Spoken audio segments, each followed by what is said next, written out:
ముందుగా ఈ ఉదయకాలం ఆరాధనకు వచ్చిన వారందరికీ దేవుని వందనాలు చెల్లించుకుంటున్నాను.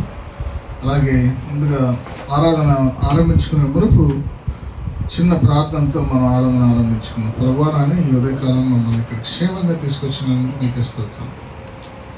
మేము ఇక్కడ గ్యాదర్ అయ్యి వర్షిప్ సర్వీస్లో పార్టిసిపేట్ చేయడానికి మీరు మాకు దయచేసిన కృపను బట్టి మీకు వెళ్ళొస్తాం. అలా ఈ సమయం అంతటిని మీ చేతులు తప్పు చెప్తున్నాం.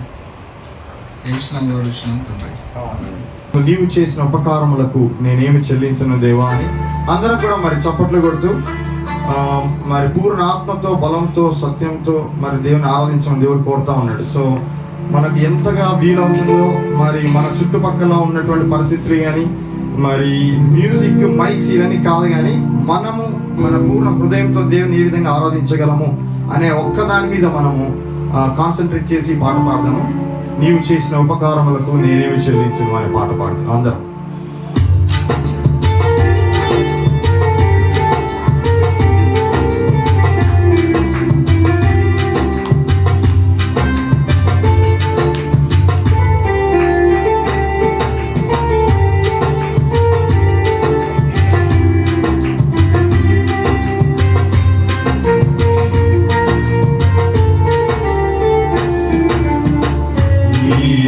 చేసిన ఉపకార్యములకు నేనేమి చెల్లింతును, నీవు చేసిన ఉపకార్యములకు నేనేమి చెల్లింతును.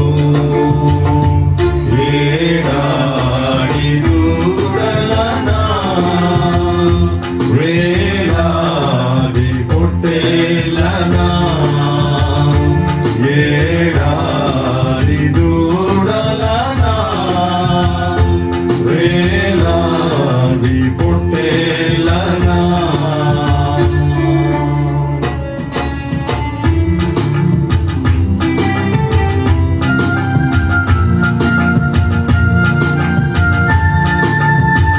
ఆయన చేసిన ఉపకారములకు మనం ఏమి చెల్లించినప్పటికీ మరి అది సరిపోదు.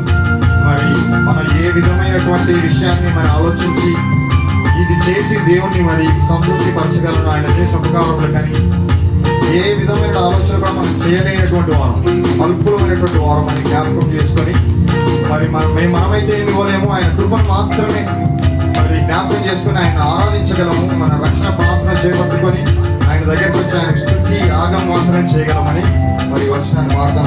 వేలాది నదులంతా విస్తారవుతారు. వేలాది నదులంత విస్తార తైలము నీకిచ్చిన చాలునా,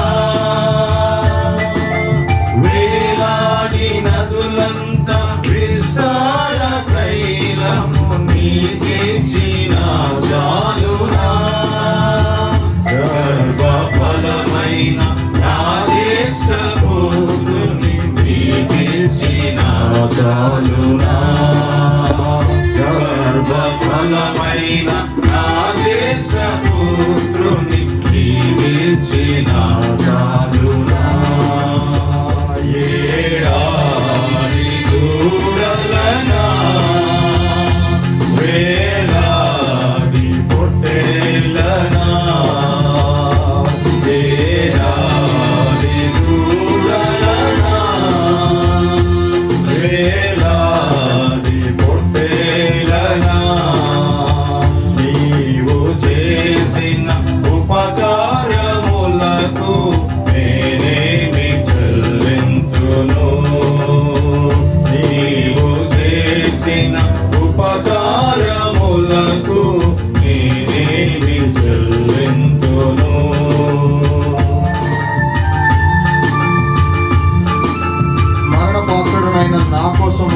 ప్రభువా, మీరు శిలువలో మరణించారు, కరుణ చూపి మీ మార్గాన్ని నడిపించగలిగినటువంటి దేవుడు మీరే. ఆయన కరుణ మాత్రమే మనల్ని ఆయన మార్గంలో నడిపించగలదు. మరి మనం పడిపోయిన స్థితిలో, పాపం స్థితిలో ఉన్నప్పుడు మనల్ని ఆయన కరుణించాడు. మరణానికి సమీపమైన వారమైనటువంటి మనల్ని ఆయన కరుణ చేత మాత్రమే రక్షణనిచ్చి మనల్ని రక్షించినటువంటి దేవుడు. ఈ చరణాన్ని మన ఆటిట్యూడ్తో పాదం అందరం, మనమైతే అయోగ్యులం, కేవలం ఆయన కృప ఆయన పాదాల యొక్క నడిపించిందని ఆటిట్యూడ్తో పాదం. మరణ పాత్రుడనయ్యున్న నాకై మరణించి సిలువలో, మరణ పాత్రుడనయ్యున్న నాకై మరణించి సిలువలో, కరుణ చూపి నీ జీవ మార్గాన నడిపించుమో యేసయ్యా. కరుణ చూపి నీ జీవ మార్గాన నడిపించుమో యేసయ్యా. ఏడాది దూడలనా వేలాది పొట్టేలనా, ఏడాది దూడలనా వేలాది పొట్టేలనా, నీవు చేసిన ఉపకారములకు నేనేమి చెల్లింతును, నీవు చేసిన ఉపకారములకు నేనేమి చెల్లింతును. గొప్ప రక్షణ మనకిచ్చినటువంటి దేవుడు. మరి మన జీవితంలో హిపోక్రసీ లేనటువంటి జీవితాన్ని జీవించే విధంగా కేవలము పూర్ణ హృదయంతో ఆయనను వెంబడించే వాళ్ళగా ఉండేటట్లుగా మనం ఆయనను వేడుకున్నాం. అత్యధికమైనటువంటి మరి ఆయన కృపను బట్టి రక్షణ ఇచ్చినటువంటి దేవుడు. అయితే మనము ఆ రక్షణ పొందుకొని ఆయన మార్గంలో నడిచేటప్పుడు మనలో ఉన్నటువంటి ఏ విధమైనటువంటి హిపోక్రసీ అయినా కూడా మరి పక్కన పెట్టే విధంగా, మరి వాటిని మన జీవితాల్లో హృదయాలను దేవుడు తొలగించే విధంగా ప్రార్థన పూర్వకంగా మరి ఈ చరణాన్ని పాడదాం.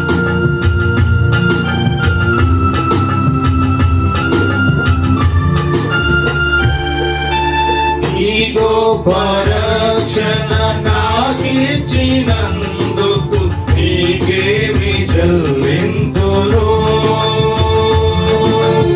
ఈ గొప్ప రక్షణ నాకిచ్చినందుకు నీకేమి చెల్లింతును. కపట నటనలు లేనట్టి హృదయాన్ని అర్పించిన చాలునా, కపట నటనలు లేనట్టి హృదయాన్ని అర్పించిన చాలునా. అందరూ చప్పట్లు కొడుతూ పాడదాం. దూడలనా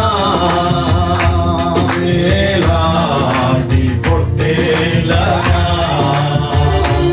ఏడాది దూడలనా వేలాది పొట్టేలనా, నీవు చేసిన ఉపకార్యములకు నేనేమి చెల్లింతును, నీవు చేసిన ఉపకార్యములకు నేనేమి చెల్లింతును.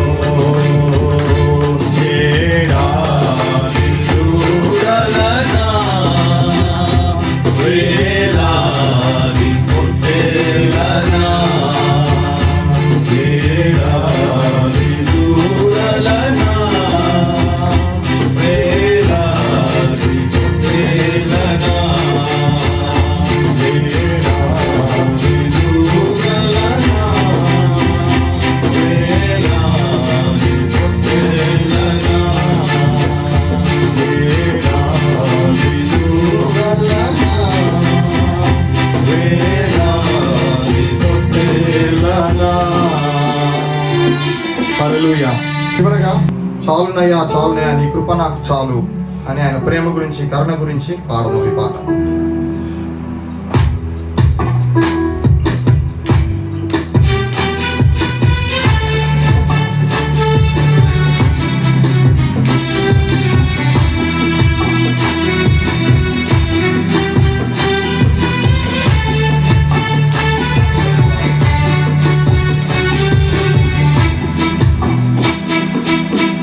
చాలునయా చాలునయా నీ కృప నాకు చాలునయా నీ కృప నాకు చాలునయా చాలునయా చాలునయా నీ కృప నాకు చాలునయా నీ కృప నాకు చాలునయా ప్రేమామయుడివై ప్రేమించావు కరుణామయుడివై కరుణించావు ప్రేమామయుడివై ప్రేమించావు కరుణామయుడివై కరుణించావు తల్లిగా లాలించి తండ్రిగా ప్రేమించే తల్లిగా లాలించి తండ్రిగా ప్రేమించే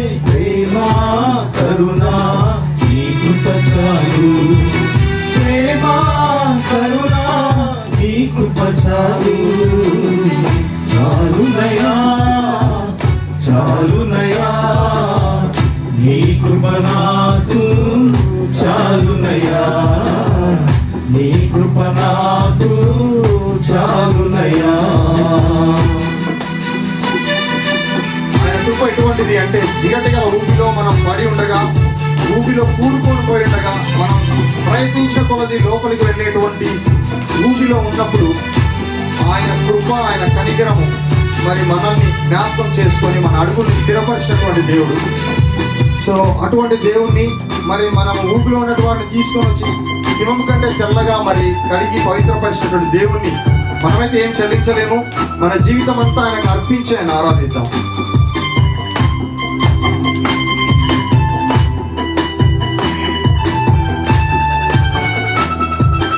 జిగటగల ఊపిలో పడియుండగా నా అడుగులు స్థిరపరచి నిలిపితివయ్యా జిగటగల ఊపిలో పడియుండగా నా అడుగులు స్థిరపరచి నిలిపితివయ్యా హిసోపుతో నన్ను కడుగుము యేసయ్యా హిమము కంటేను తెల్లగా మార్చయ్యా నీకేమి చెల్లింపు నా మంచి యేసయ్యా నా జీవితమంతా అర్పింతు నీకయ్యా ప్రేమ కరుణ నీ కృప చాలు ప్రేమ కరుణ నీ కృప చాలు చాలునయా చాలునయా నీ కృప నాకు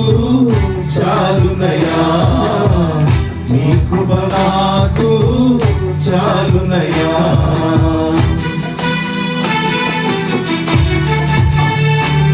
మనల్ని అందరూ తోసివేసిన వెలివేసిన మనల్ని విడువనటువంటి దేవుడు, నిన్నగా ప్రేమించి రక్షించేటువంటి దేవుడు.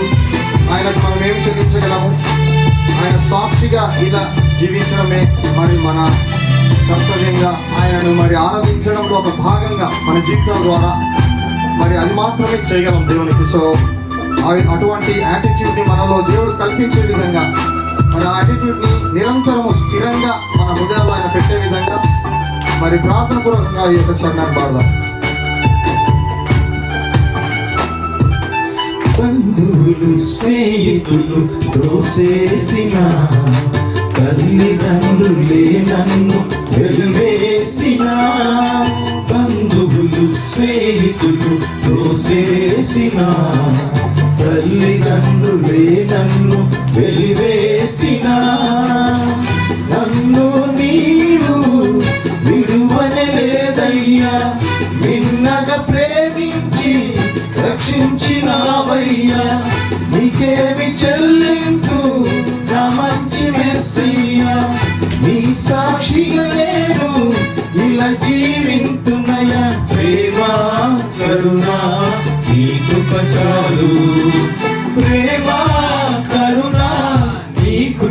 చాలు అందరూ చప్పట్లు కొట్టి చాలునయా నీ కృప నాకు చాలునయా నీ కృప నాకు చాలునయా చాలునయా చాలునయా నీ కృప నాకు చాలునయా నీ కృప నాకు చాలునయా ప్రేమామయుడివై ప్రేమించావు కరుణామయుడివై కరుణించావు ప్రేమామయుడివై ప్రేమించావు కరుణామయుడివై కరుణించావు తల్లిగా లాలించి తండ్రిగా ప్రేమించి తల్లిగా లాలించి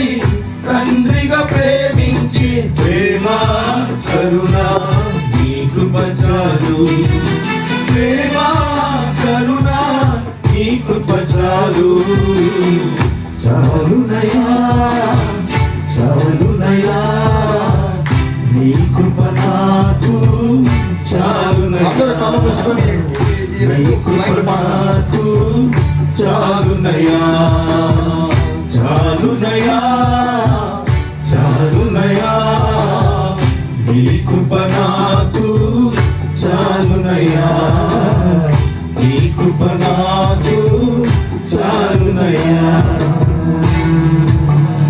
హల్లెలూయా హల్లెలూయా హల్లెలూయా స్తోత్రం స్తోత్రం నాయనా చాలు తండ్రి మీ కృప మాకు చాలు నాయన మాకు ఏది అక్కర్లేదు తండ్రి మరి నాయన మరి మాలో జీవం ఉన్నంత వరకు మరి నాయన కేవలం మీ కృప మాకు చాలు నాయన మీ కృప కనికరం మాకుంటే నాయన మాకు ఇంకేమీ అక్కర్లేదు తండ్రి గొప్ప దేవా మీ కృపను ప్రభా మీ కనికరాన్ని పొందుకునేటువంటి మన యోగ్యత అయితే మాకు లేదు కానీ ప్రభా మరి తండ్రి అందుకే నాయన అది కృప అందుకే నాయన మీరు చూపించేది కరుణ తండ్రి మీకు వందనాలు స్తోత్రం చెల్లిస్తున్నాం నాయన అల్పులం అయోగ్యులము మనైనా మా జీవితం మేము చూసినప్పుడే ప్రభా మేమైతే మనైనా మరి తండ్రి మీ దగ్గర రాలేము నాయన మీకు వందనాలు మీ కృపను బట్టి వందనాలు మీ కరుణను బట్టి వందనాలు తండ్రి గొప్ప దేవుడు నాయన ప్రేమించే దేవుడు మనైనా ప్రేమలో మరి తండ్రి దీర్ఘశాంతం కలిగినటువంటి దేవుడు తండ్రి మీరైతే మన మమ్మల్ని విడువక మరి తండ్రి ఎన్నడూ ఎడబాయక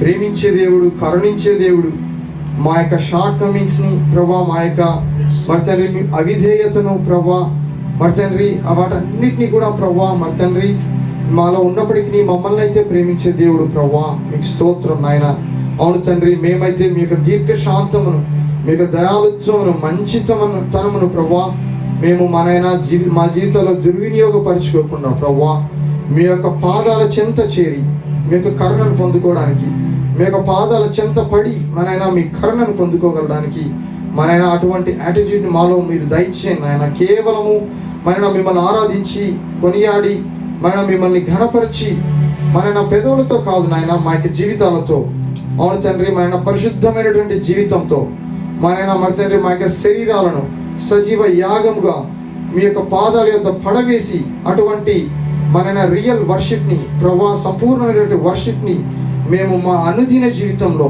సండే మార్నింగ్ కాకుండా ప్రభా అనుదిన జీవితంలో మనైనా మరి తండ్రి ఎవ్రీడే లైఫ్లో ప్రభా అనుక్షణము మేము చేయగలిగినటువంటి కృపను మీరు దయచేయమని వేడుకుంటున్నాం మీరు మనైనా మమ్మల్ని ఎన్నికలు చేస్తేనే మేము ఏదైనా చేయగలం తండ్రి మా అంతగా మేము ఏమి చేయలేమని ఒప్పుకుంటున్నాం మీకు వందనాలు స్తోత్రం తండ్రి మమ్మల్ని మరి తండ్రి మీ యొక్క కృప అనే అంబ్రెల్లా కిందికి ప్రభావ మీరు తీసుకొని వచ్చేటువంటి దేవుడు మనైనా మాలో ఉన్నటువంటి గర్వమును మాలో ఉన్నటువంటి అహంకారమును మాలో ఉన్నటువంటి ప్రతి విధమైనటువంటి మనైనా మీకు అయిష్టమైనటువంటి గుణమును ప్రభు అయిష్టమైనటువంటి కార్యమును పాపమును మీ పాదలేదు పడవేస్తూ ప్రభా మీరే మమ్మల్ని పవిత్రపరచమని అవునైనా మీ మాట వలన మేము పరిశుద్ధపరచబడగలుగుతాం తండ్రి అటువంటి మీ మాట చేత మరి తండ్రి మమ్మల్ని సంధించి పరిశుద్ధపరిచి మీ కొరకు జీవించి మీ కొరకు సాక్షులుగా మరి తండ్రి అనేకులను మీ వైపు తిప్పగలిగేటువంటి బిడ్డలుగా మమ్మల్ని మీరు ఉంచుకొని వేడుకుంటూ ఇంతవరకు మీరు మా ఆరాధనలో తోడుగా ఉండి మరి మీరే స్వీకరించారని నమ్ముచుంటున్నాం మీకు వందనాలు స్తోత్రం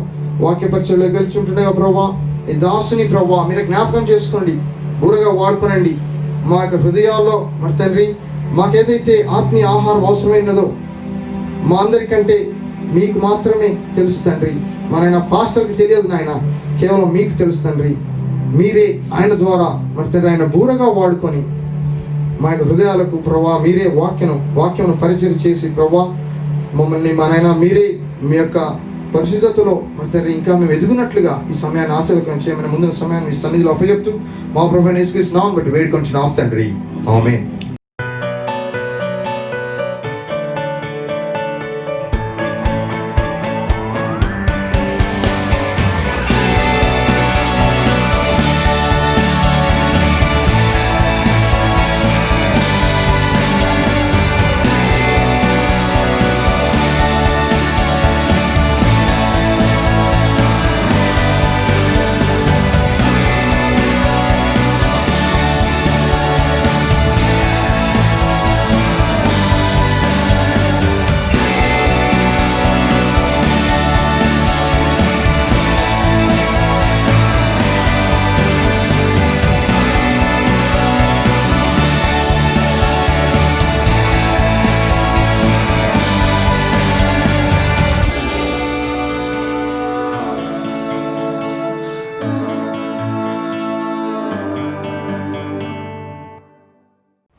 ఏడబ్ల్యూ టాజర్ గురించి ఆయన చెప్పినటువంటి కోట్ మనం ఇప్పుడు కోట్ చేసుకుంటున్నాం.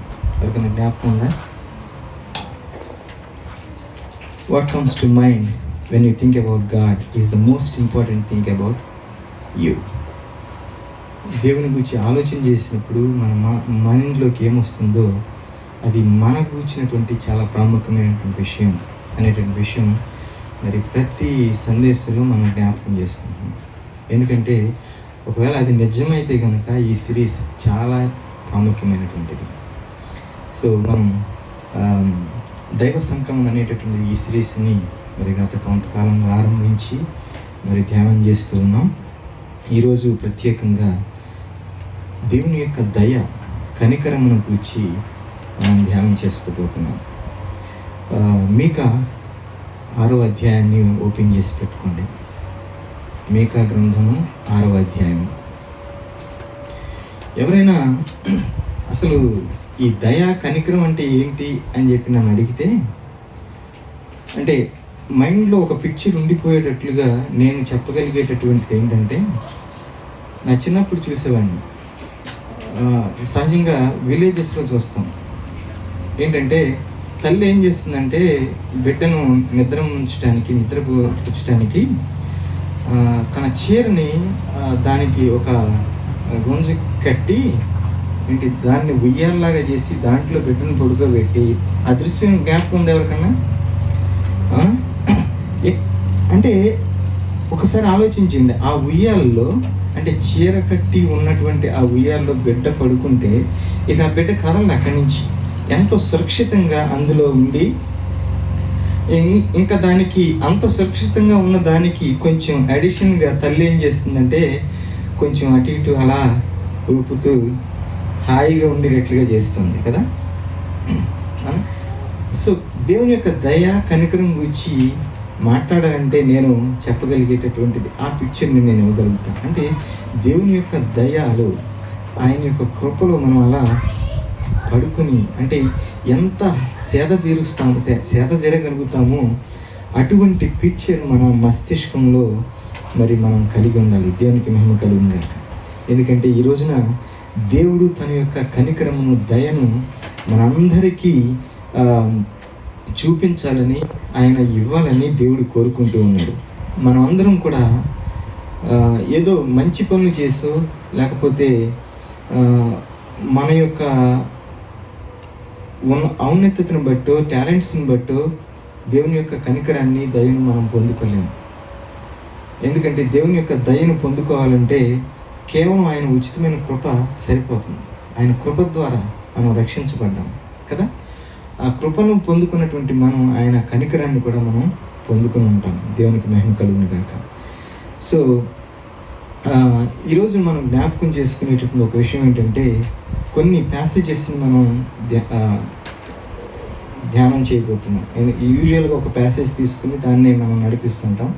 ఈరోజు డిఫరెంట్ ప్యాసేజెస్ నుంచి మనం వెళ్తాం. సో మొదటిగా మీకా గ్రంథము 6వ అధ్యాయము 6వ వచనం నుండి, ఏమి తీసుకుని వచ్చి నేను యెహోవాను దర్శింతును, ఏమి తీసుకుని వచ్చి మహోన్నతుడైన దేవుని సన్నిధిని నమస్కారం చేతును. ఈ వాక్యాన్ని మనం అబ్జర్వ్ చేసినప్పుడు ఎవరైనా నోట్ చేసుకునే అలవాటు ఉంటే కనుక తప్పకుండా నోట్ చేసుకోండి. చాలా ప్రాముఖ్యమైనటువంటి విషయం. ఎందుకంటే మనకి మూల భాషలోకి వెళ్ళి చదవటం తెలియదు మనకి, అవునా? యూజువల్గా పాత నిబంధన గ్రంథం ఏ భాషలో రాయబడింది? హీబ్రూ భాషలో. హీబ్రూ భాష ఇక్కడ ఉన్నటువంటి వాళ్ళు ఒక పాస్టర్ జాన్ గారు తప్ప మరి ఎవరో చదవలేరు. ఏంటి, నేను కూడా ఒకప్పుడు నేర్చుకున్నాను కానీ ఇప్పుడు చదవలేను నేను. ఎందుకంటే ఎప్పుడు చూస్తూ ఉండి చదువుతుంటే తప్ప మనం చదవలేము. కానీ చదివినటువంటి వారు తెలియజేసేటటువంటి వ్యాఖ్యానంలో చెప్పేటటువంటి మాట ఏంటంటే, మనం ఇప్పుడు చదువుకున్న మాటలు 2 పదాలు చూస్తాం. యెహోవాను దర్శించు, తర్వాత మహోన్నతుడైన దేవుని సన్నిధిని నమస్కారం చేతును. ఇంగ్లీష్లో లార్డ్ అని, తర్వాత గాడ్ అనే పదం మనం అక్కడ చూస్తాం. ఈ 2 డిఫరెంట్ పదాలు. మూల భాషలోకి వెళ్తే అవి డిఫరెంట్ పదాలుగా ఉన్నాయి. ఒకసారి జ్ఞాపకం చేసుకున్నట్టయితే లార్డ్ అనేటటువంటి పదానికి ఎలోహీమ్ అనేటటువంటి మాట వాడబడింది. అంటే అది ఏం సూచిస్తుందంటే ఆ భావం ఏంటంటే దేవుని యొక్క దయ, కనికరాన్ని సూచిస్తుంది. అలాగే దేవుడు అనేటటువంటి ఆ పదం, యెహోవా అనేటటువంటి పదం చూసారా, దాని భావం ఏంటంటే దేవుని యొక్క న్యాయాన్ని, దేవుని యొక్క తీర్పును సూచించేటటువంటి పదం అన్నమాట. చూడండి, పాత నిబంధన గ్రంథంలో చాలాసార్లు ఈ పదాలను చూస్తాం. ద లార్డ్ గాడ్ అనేటటువంటి పదాలను చూస్తాం, అవునా? ఆ 2 ఒకే పదం అని అనుకోకూడదు. 2 డిఫరెంట్ పదాలు వాడబడినటువంటివి. అంటే మరో మాటలో చెప్పాలంటే దేవుని యొక్క కనికరము, దేవుని యొక్క న్యాయము 2 కూడా ఆ పదాల్లో ఇమిడి ఉన్నాయి. అంటే కనికరము న్యాయం అనేటటువంటి పదాలు అక్కడ మనం జ్ఞాపకం చేసుకోవాలి. ఎందుకు ఈ పదాలు గురించి నేను ప్రత్యేకంగా ప్రస్తావిస్తున్నానంటే, యూదా బోధకులు ఉన్నారే, రబ్బీస్, వారు దీని గురించి ప్రత్యేకంగా తెలియజేసేది ఏంటంటే, వాళ్ళు 2 రకాలుగా దీన్ని వ్యాఖ్యానం చేస్తారు. అంటే కింగ్, తర్వాత ఒక హోలీ వన్. కింగ్ ఏం చెప్తాడంటే, ఆయన దగ్గర ఒక వెసలు ఉందంట, ఒక పాత్ర. ఆ పాత్రలో వేడి నీళ్లు పోసాడు అనుకోండి, వేడి నీళ్ళు పోస్తే అదంతా మరి పగిలిపోయే అవకాశం ఉంది పాత్ర అని అంటాడు ఆ కింగ్. తర్వాత బాగా కోల్డ్ వాటర్ పోసాడు అనుకోండి, అది షింక్ అయ్యేటటువంటి ప్రమాదం ఉంది. అందుకని రాజు ఏం చేస్తాడంటే, వేడి నీళ్ళు చన్నీళ్ళు మిళితం చేసి పోస్తే అది చక్కగా ఉంటుంది అనేటటువంటి ఆలోచన. అయితే హోలీ వన్, పరిశుద్ధుడైనటువంటి దేవుడు ఏం చేస్తున్నాడంటే, అంటే వాళ్ళ వ్యాఖ్యాన్ని నేను తెలియజేస్తున్నాను. నేను గనక పూర్తిగా కనికరముతో ఈ సృష్టిని చేసినట్లయితే పాపము విపరీతంగా విస్తరించిపోతుంది. అదే నేను కంప్లీట్గా న్యాయముతో, లేకపోతే నా తీర్పుతో నేను ఈ లోకాన్ని సృష్టించినట్లయితే అసలు ఇంకా సృష్టి ఏమైనా మిగిలి ఉంటుందా అనేటటువంటి థాట్ని అక్కడ వారు తెలియజేస్తున్నారు. గమనించింది దేవుని బిడ్డలారా. అంటే అందుకే దేవుడు ఏం చేశాడంటే, కనికరాన్ని అలాగే ఆయన యొక్క న్యాయాన్ని మిళితం చేసి దాన్ని అద్భుతంగా ఈ సృష్టి మనందరినీ సృజించాడంట. దేవునికి స్తోత్రం. ఏం చెప్పాను? కనికరంతో కంప్లీట్గా సృష్టితే ఏమవుతుంది? మొత్తం పాపం విస్తరించిపోతుంది. ఇక అంతా దేవుని కనికరమే, ఇక తీర్పు లేదు, న్యాయం లేదు, ఇది ఏమీ లేదు, ఓన్లీ కనికరమే అనుకుందాం. ఏమవుతుంది అప్పుడు? పాపం విపరీతంగా విస్తరించిపోతుంది. ఇక తిరుగులేదు, ఉండదు, దానికి హద్దులు ఉండవు, ఎల్లలు ఉండవు. అదే దేవుని యొక్క న్యాయముతో కంప్లీట్గా సృష్టి ఏమవుతుంది? ఇక మనకు మనుగడ ఉండదు, ఈ సృష్టికి మనుగడ ఉండదు కదా. అందుకే 2 మిళితం చేసి అద్భుతంగా దేవుడు సృజించాడంట. దేవునికి మహిమ కలుగును గాక.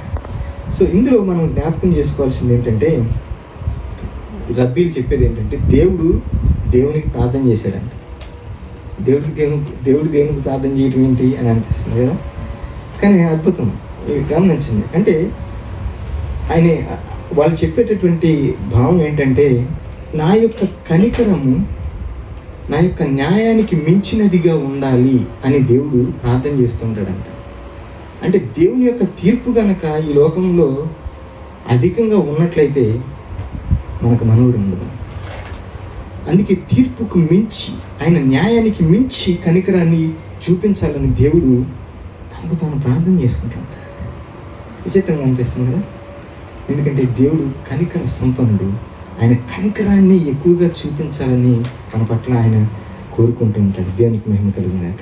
ప్రియ దేవుని బిడ్డలారా, సో ఈ విషయాన్ని మనం ప్రతి ఒక్కరూ అర్థం చేసుకోవాలని నేను కోరుకుంటున్నాను.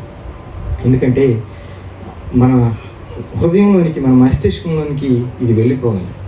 ఏంటి? దేవుడు కనికర సంపన్నుడు, ఆయన కనికరించేటటువంటి వాడు, ఆయన తీర్పు తీర్చడానికి వేగిరపడేటటువంటి వాడు కాదు, తీర్పు తీర్చడానికి ఇష్టపడేటటువంటి వాడు కాదు. ముందుగా మనం జ్ఞాపకం చేసుకుంటే, ఎందుకంటే అది ఆయనకి సంతోషాన్ని ఇవ్వదు. తీర్పు తీర్చడం ఆయనకి సంతోషాన్ని ఇచ్చేది ఏంటంటే కనికరం చూపించడం ఆయనకి సంతోషాన్ని ఇస్తుంది.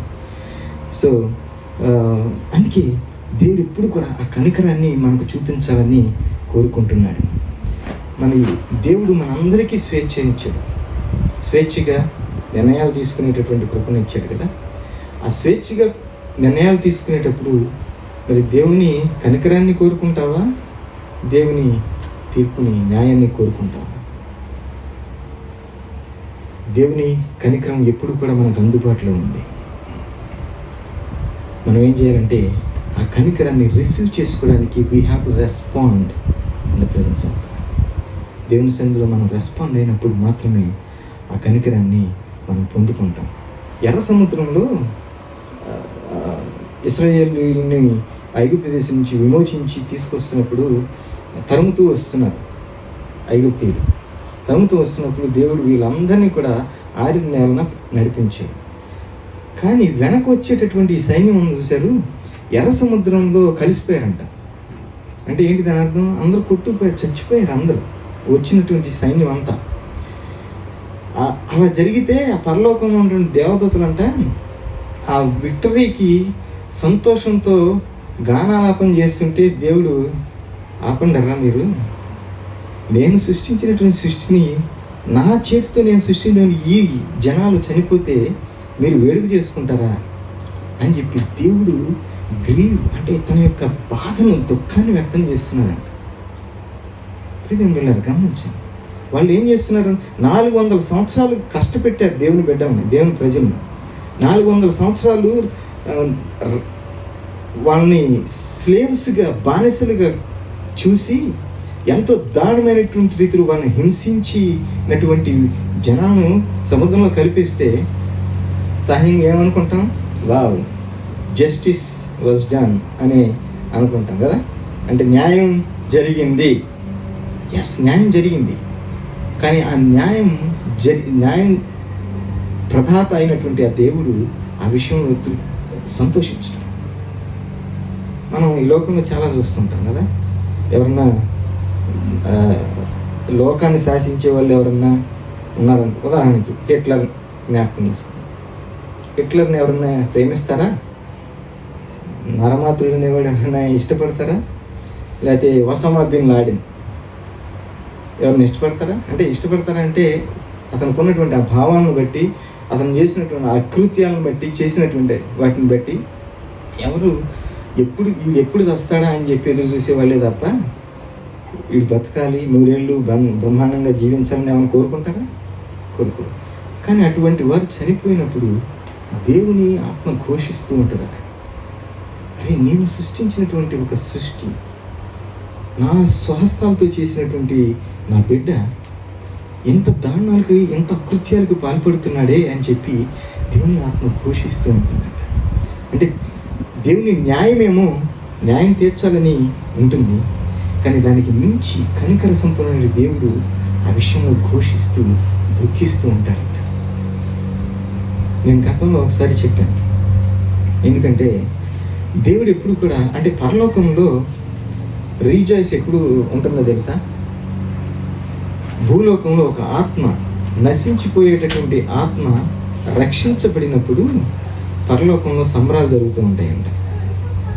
అది ఎంత దారుణమైన స్థితిలో ఉన్నవాడైనా సరే వాడు రక్షించబడినప్పుడు పరలోకంలో సంబరాలు జరుగుతుంటాయి.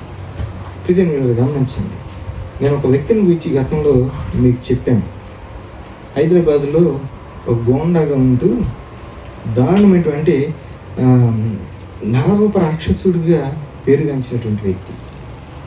వీడితో పెట్టుకుంటే మన మీద బురద జల్లుద్రా అని చెప్పి ఆయనకి బురద, అసలు పేరు బాబురావు, బురద బాబురావు అని పెట్టారు. చిక్కడి బాబురావు. చిక్కడి అంటే అది బురద అంట కదా ఉర్దూలో. సో ఇతనితో పెట్టుకుంటే మన మీద బురద జల్లుద్రా, వీడితో పెట్టుకోకూడదని చెప్పి చిక్కడి బాబురావు అనేవాళ్ళు అంట.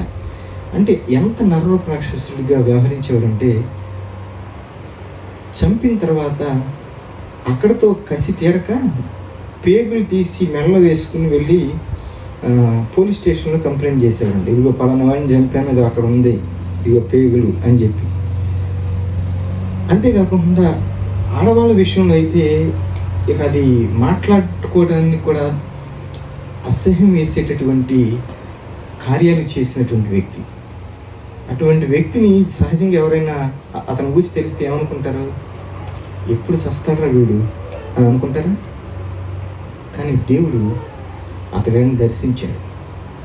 అతను దర్శించి అంత నరరూప రాక్షసుడిగా వ్యవహరించినటువంటి వారిని పట్ల దేవుని కృప కనికరము హెచ్చించి అతన్ని రక్షించుకున్నాడు.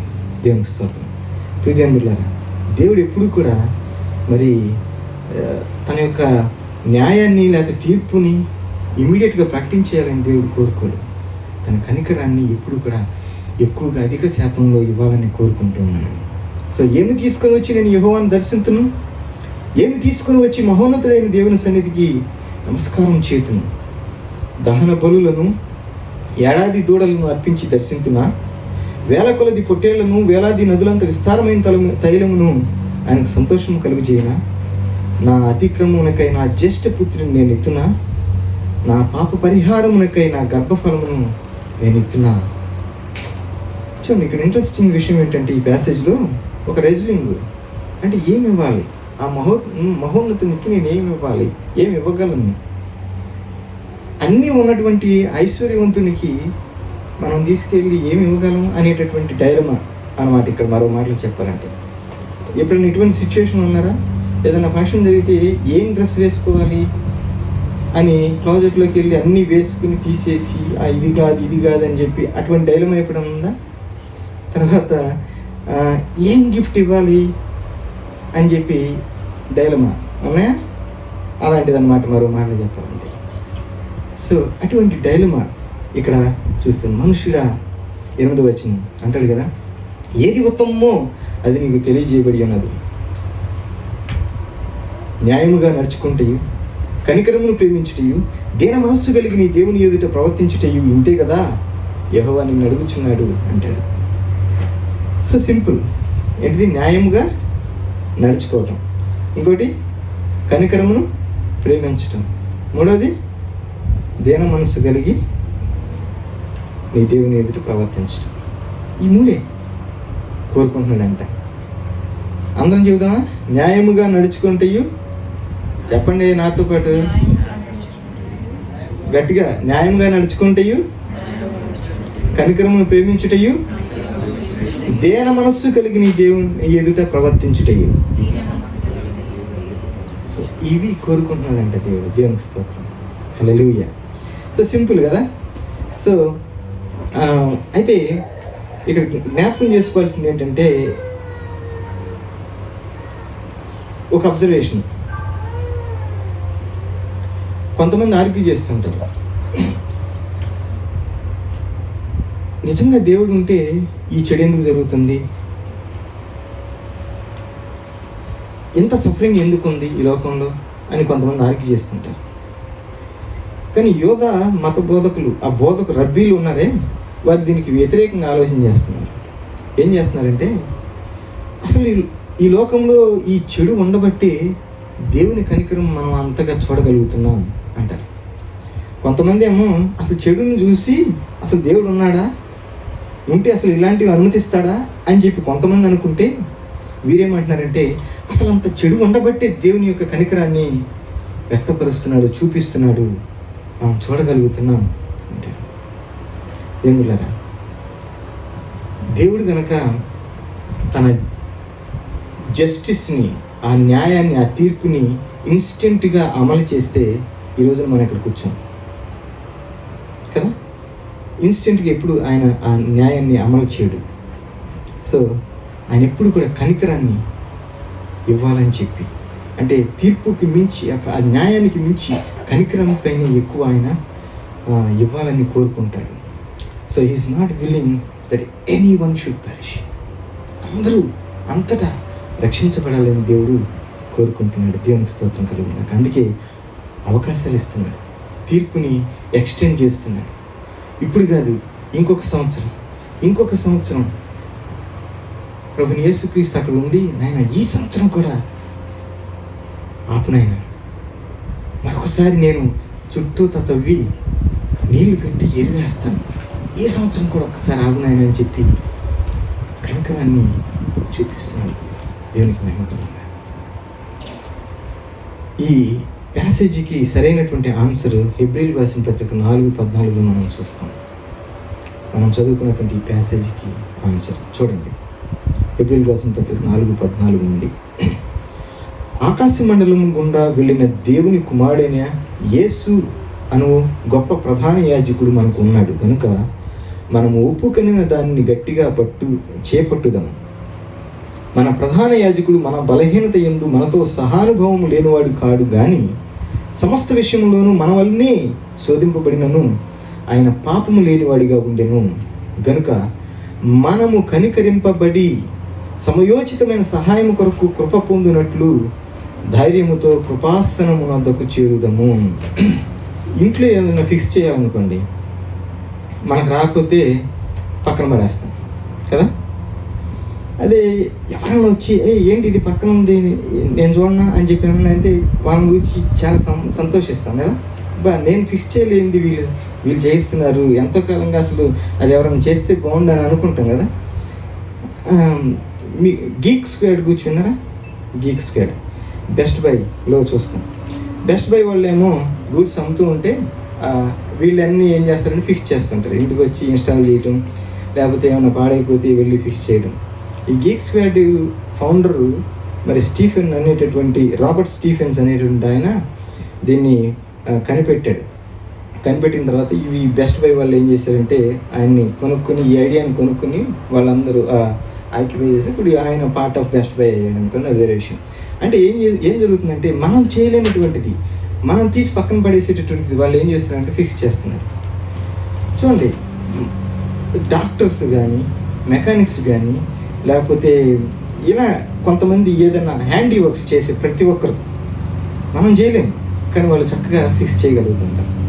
మనం చూస్తే ఎంతో సంతోషం వేస్తుంది. సో మనకు కూడా ఒక సీరియస్ ప్రాబ్లం ఉంది, పాపం అనేటటువంటి ప్రాబ్లం. దాన్ని మనం ఫిక్స్ చేయలేము, కానీ ప్రధాన యాజకుడిగా ఉన్నటువంటి ఆ దేవాది దేవుడు ఉన్నాడే, he can fix the problem that we have. అనుకున్నటువంటి ఆ సమస్యను ఆయన మాత్రమే ఫిక్స్ చేయగలడు. ఎలా ఫిక్స్ చేస్తున్నాడంటే ఆయన తన కనికరము, ఇక్కడ మనం చదువుకున్నాం కదా, మనము కనికరింపబడి సమయోచితమైన సహాయం కొరకు కృప పొందినట్లు ధైర్యంతో ఆ కృపాసనం వద్దకు చేరదామంటాడు. So he is a great high priest and he can fix the things that we can't fix. ఇక్కడ ఒక విషయం జ్ఞాపకం చేసుకోవాలి. చాలామంది కన్ఫ్యూజ్ అవుతూ ఉంటాం. కృప కనికరమును రెండు సినానిమస్గా అనుకుంటుంటాం. కృప వేరు, కనికరం వేరు. అందుకే దేవుని స్తుతించేటప్పుడు కూడా నీ కృప కనికరం బట్టి నీకు స్తోత్రం అనకూడదు. నీ కృపకు ఒక స్తోత్రం, కనికరంకు ఒక స్తోత్రం మనం చెప్పాలి. లేకపోతే కృపకి నీకు వేలాది స్తోత్రాలు, కనికరానికి వేలాది స్తోత్రాలు. ఒక మాటతో మనం చెప్పేస్తాం వేలాది స్తోత్రాలు ఇదే 1000 అనుకో నువ్వు అని చెప్పి అనగా. సో చెప్పేది రెండింటికి చెప్పాలి, ఎందుకంటే 2 డిఫరెంట్ అన్నమాట. కన్ఫ్యూజ్ అవ్వద్దు. ఎందుకంటే దయ అంటే, లేకపోతే కనికరం అంటే దేవుడు మనం ఏదైతే అర్హత కలిగి ఉన్నామో దాన్ని తీసుకుంటున్నాడు. ఏం అర్హత కలిగి ఉన్నాం మనం?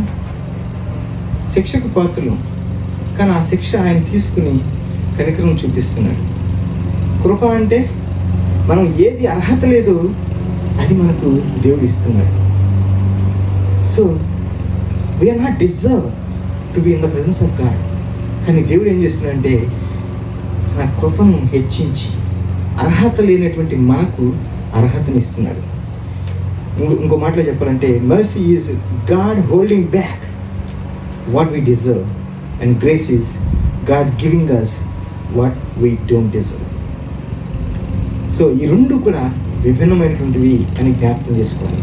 అయితే ప్రియమైన గమనించండి, హెబ్రీ రాసిన పత్రికలో ఈ మనం చదువుకున్నటువంటి వాక్య భాగంలో మనం కనికరింపబడి సమయోచితమైన కృప సహాయము కొరకు కృప పొందినట్లు ధైర్యముతో కృపాసనం వద్దకు చేరుదాం.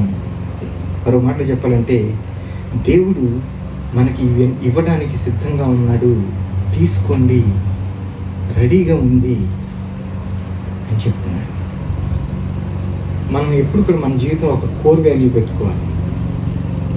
నేను ఆరంభంలో కొన్ని కోర్ వాల్యూస్ రాస్తూ నేను రాసుకున్నటువంటిది ఏంటంటే love people when they least expect it and least deserve it. మనం ప్రేమించాలి. దానికి బెస్ట్ ఎగ్జాంపుల్గా యోహాను సువార్త 8వ అధ్యాయంలో మనం చూస్తాం.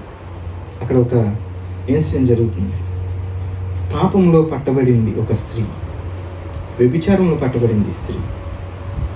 సహజంగా ధర్మశాస్త్రం ఏం చెప్తుందంటే అలా పట్టబడినటువంటి వాళ్ళని రాళ్లతో కొట్టి చంపాలని చెప్పి ధర్మశాస్త్రం చెప్తుంది. సో వాళ్ళందరూ రాళ్ళు పట్టుకుని రెడీగా ఉన్నారు.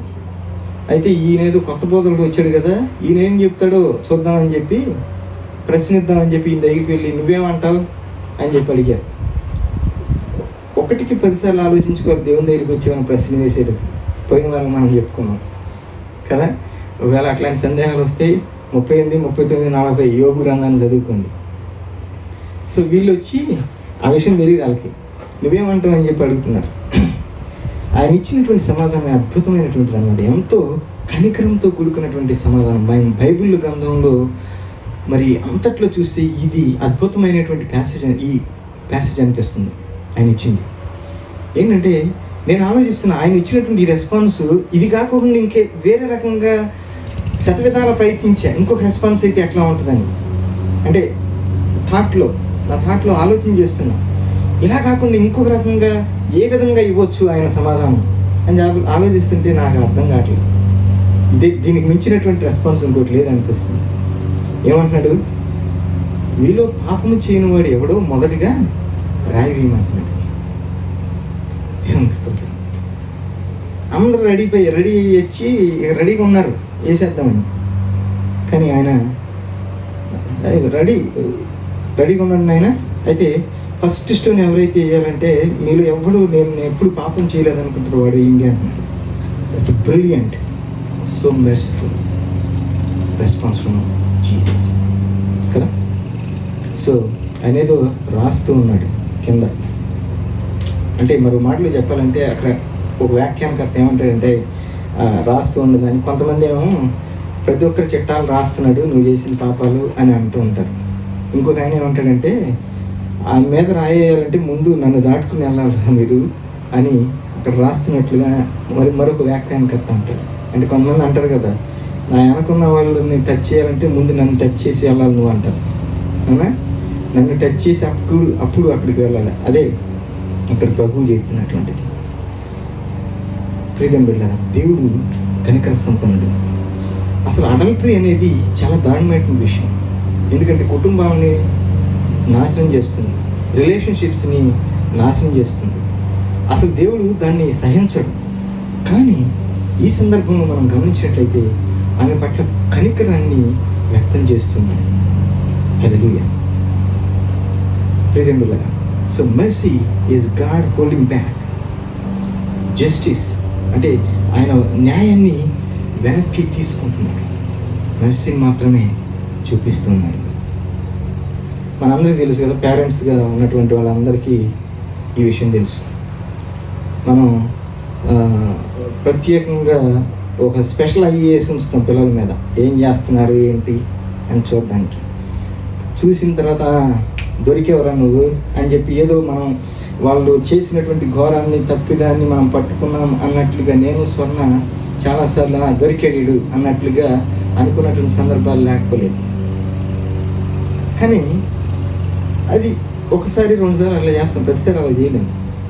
ఎక్కువసార్లు ఏం చేస్తామంటే ఓకే వాడు చేస్తుంది తప్పైనా వాడు వెనక చూసి నవ్వుతూ వెళ్ళిపోయి, అంటే నువ్వు చేస్తుంది నాకు తెలుసు అని చెప్పి అనుకుని నువ్వే వచ్చి ఎప్పుడు రెస్పాండ్ అవుతావో, ఇలా చేస్తున్నాను నేను తప్పు చేస్తున్నాను అని చెప్పి ఒక ఛాన్స్ ఇస్తున్నట్టు మనం అట్లా మనం అందరం చేస్తుంటాం కదా. ప్రతిసారి ఏంట్రా అలా చేస్తున్నాం చేయము. వాళ్ళు చేస్తుంది ఏదో చేస్తున్నాను తెలిసి కూడా మనం ఏం చేస్తూ ఉంటామంటే ఓకే చూసి చేస్తుంటాం. అంటే ఇక్కడ నేను చెప్పాలనుకునే విషయం ఏంటంటే దేవుడు తన కనికరాన్ని మన పట్ల చూపిస్తూ ఉన్నాడు. అంటే ఆ ఛాన్స్ ఇస్తున్నాడు.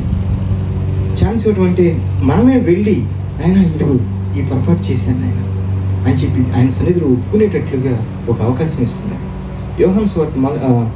యోహాను పత్రిక మొదటి అధ్యాయంలో 8వ వచనం 9వ వచనం ఒక మాట చూస్తాం. చూడండి, మనం పాపము లేని వారమని చెప్పుకుని ఎడల మనలను మనమే మోసపుచ్చుకున్నాం.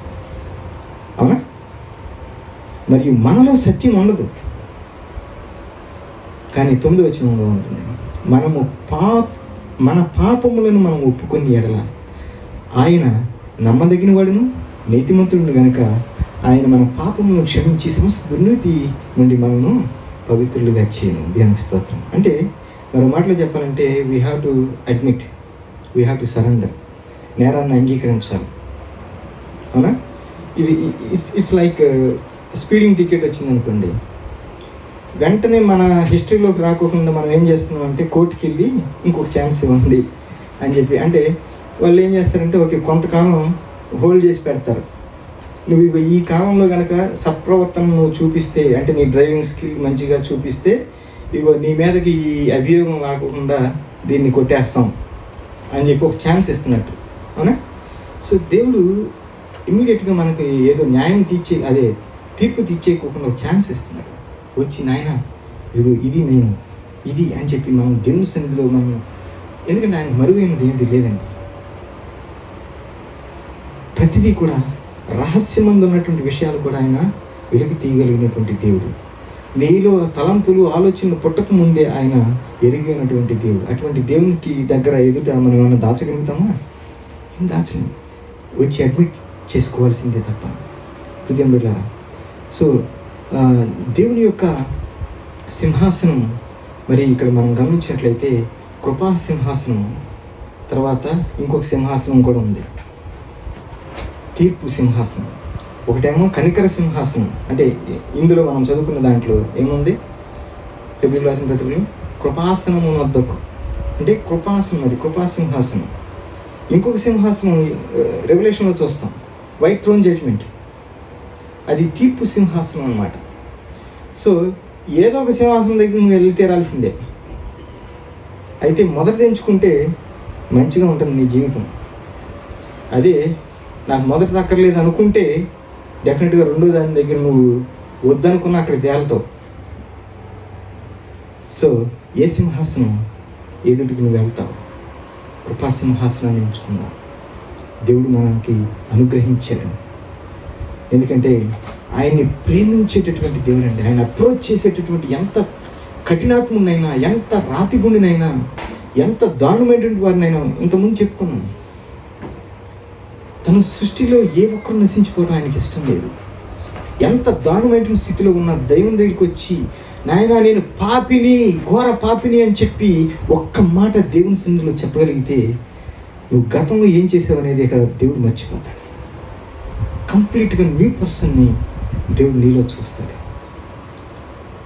అకార్డింగ్ టు ఒక ట్రెడిషన్ ప్రకారంగా, ఒక ట్రెడిషన్ ఏం చెప్తుందంటే దేవుడు అంట 24 గంటలు ఆయన స్కెడ్యూల్ ఒకరు చెప్పే మాట, 3 గంటలు ఈ తీర్పు సింహాసనం మీద కూర్చుంటాడంట, మిగిలిన 21 గంటలు కృపాసనం మీద కూర్చుంటాడంట. ఇదేదో బైబిల్లో ఉన్న మాట అనుకునేరు. తర్వాత మీరు వెళ్ళి 3:21 రేషియో ఉంది అసలు అని చెప్పుకునేరు. అట్లా చెప్పమాకండి. ఇది జస్ట్ ఒక వ్యాఖ్యానం మాత్రమే సుమి, ఒక వ్యాఖ్యానం. అంటే దేవుడు 3 గంటలు మాత్రమే, అంటే అందులో అర్థం అనిపిస్తుంది. ఎందుకంటే ఆయన తీర్పుని ఎప్పటికప్పుడు నెట్టివేసి పక్కకు నెట్టివేసి ఇంకొక ఛాన్స్ ఇద్దాం అని చెప్పి దేవుడు తన కనికరాన్ని ఎక్కువగా ప్రతి ఒక్కరి పట్ల చూపిస్తున్నాడు. దేవునికి స్తోత్రం కలుగుగాక. హల్లెలూయా. సో ఇక్కడ గమనించినట్లయితే నిర్గమకాండము 20వ అధ్యాయంలో ఒక అద్భుతమైన మాట ఉంటుంది. యాక్చువల్గా 3:21 రేషియోకి మించి అద్భుతమైనది అన్నమాట ఇది. 3:21 చాలా తక్కువ దీంతో పోలిస్తే. అదేంటో చూడండి, 20వ అధ్యాయము 5-6 వచనాలు. ఏలైనగా నీ దేవుడైన యెహోవానకు నేను రోషము గల దేవుడను, నన్ను ద్వేషించు వారి విషయంలో 3-4 తరముల వరకు తండ్రుల దోషమును కుమారుల మీదకి రప్పించుచు, నన్ను ప్రేమించి నా ఆజ్ఞలు గైకొని వారిని 1000 తరముల వరకు కరుణించువాడనై ఉన్నాను. అసలు ఇందులో మామూలుగా చూస్తే న్యాయం లేదనిపిస్తుంది. అంటే మన లెక్కల ప్రకారం చూస్తే, అంటే ద్వేషించే వారినేమో 3-4 తరాల వరకే అంట, కానీ ప్రేమించినటువంటి వారిని 1000 తరముల వరకు తన యొక్క వారి పట్ల కరుణ చూపించేటటువంటి దేవుడు అంట. హల్లెలూయా. ఎంత అద్భుతం కదా. అంటే 3:21 కంటే ఇది 500 రెట్లు గొప్పదన్నట్లు, 500 times.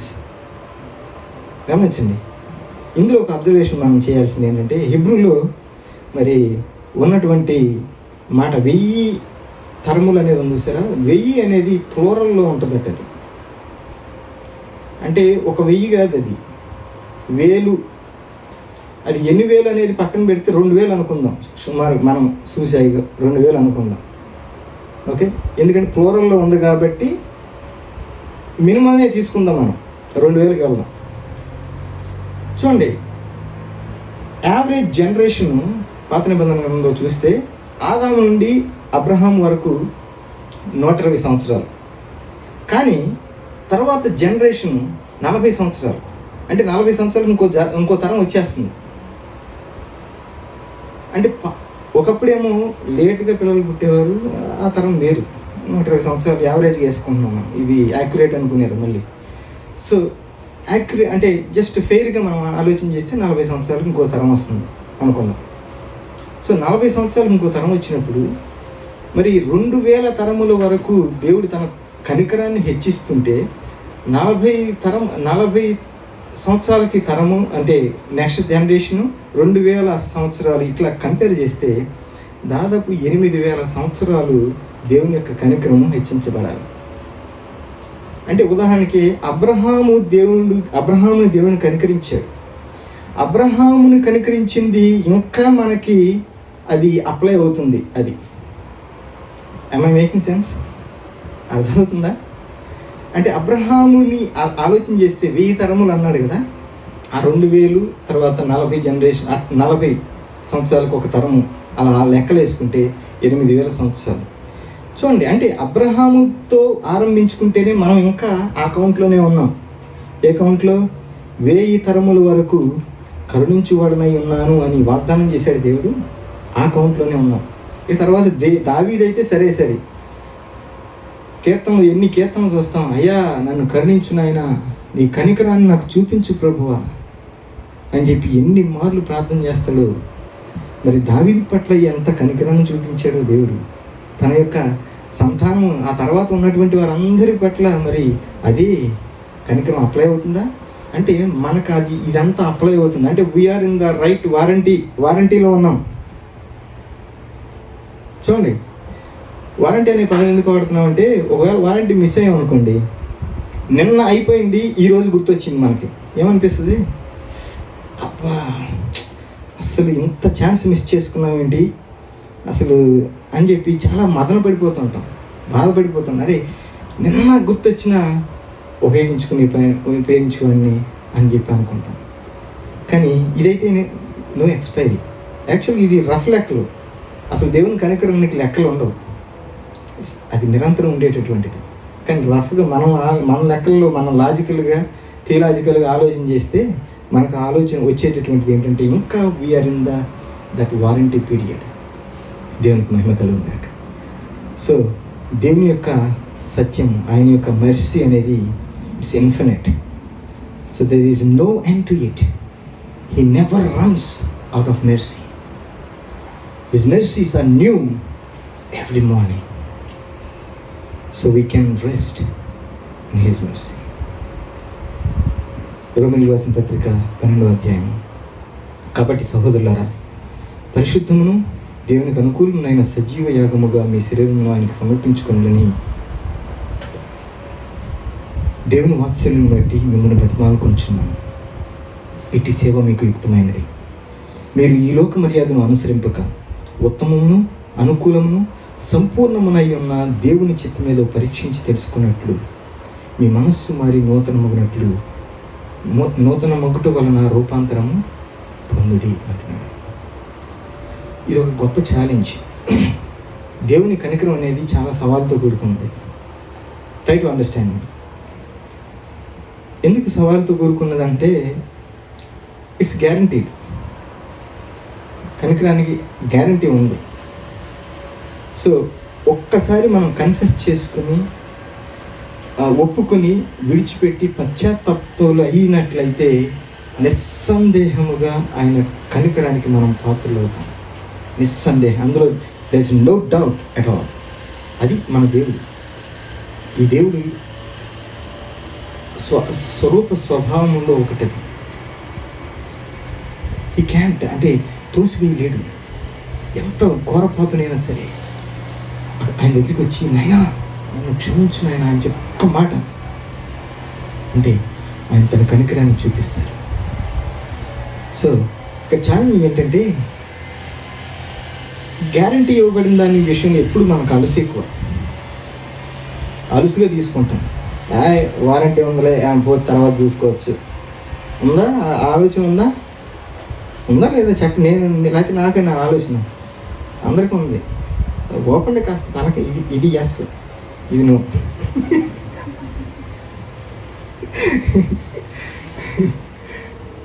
సో మనందరికీ ఉంది.